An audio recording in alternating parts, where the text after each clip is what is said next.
দ্বিতীয় বিয়ে করতে পারবেন স্বামী, লাগবে না প্রথম স্ত্রীর অনুমতি। এটা নিয়ে কিছু পুরুষ মানুষ এবং বেড়া মানুষটা লাফালাফি করতেছে, আনন্দের আত্মহারা তারা।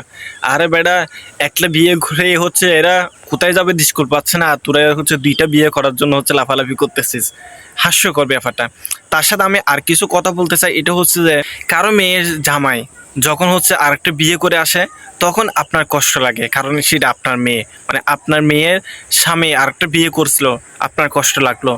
আপনার বোনের স্বামী আরেকটা বিয়ে করলো, আপনার কষ্ট লাগলো, আপনি প্রতিবাদ করলেন। কিন্তু এখন হচ্ছে যে যখন দুইটা বিয়ে করার জন্য কোনো অনুমতি লাগবে না বলছেন, আপনার খুশিটা আত্মহারা হয়ে যাচ্ছে। সেই ঘটনা তো আপনার মেয়ে আপনার বোনের সাথে বা এরকম অনেকের সাথেই হতে পারে। তখন আপনি কি বলবেন? তখন কি আপনার আনন্দ লাগবে এভাবে?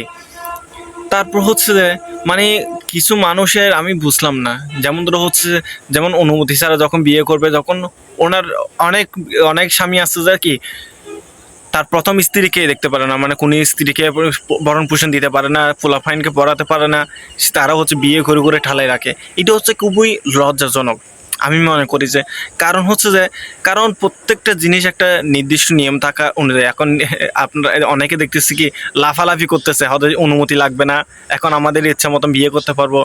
আরে ভাই, বিয়ে করবি যে ভালো কথা, তবে তোর হচ্ছে সবগুলোকে হচ্ছে ভরণ পোষণ দিতে হবে। প্রথম স্ত্রীকে ভরণ পোষণ দেওয়ার পর যদি বেঁচে থাকে তখন হচ্ছে দ্বিতীয় বিয়ের কথা আসতেছে, এটা হচ্ছে ভিন্ন কথা। এগুলো নিয়ে এত খুশি না হয়ে মাঝে মাঝে দুঃখ পাওয়া দরকার আছে। কেননা হচ্ছে হয়তো আপনি দুইটা বিয়ে করেছেন, একটা আপনাকে হচ্ছে কি রাতে পিটাচ্ছে, আরেকটা দিনে পিটাচ্ছে, তখন আপনি বাসায়ও থাকতে পারবেন না, তখন ফালায় ফালায় থাকতে হবে। দেখবেন দুই দিক থেকে শুধু মায়ের খাচ্ছেন, এরকমও হতে পারে না।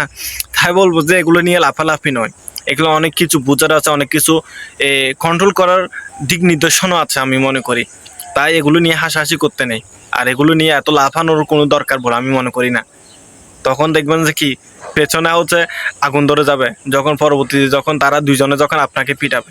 তাই এত লাফালাফি না করে, এত লাফালাফি করার কোনো কারণ নেই, এত লাফালাফি করতে দরকার নেই।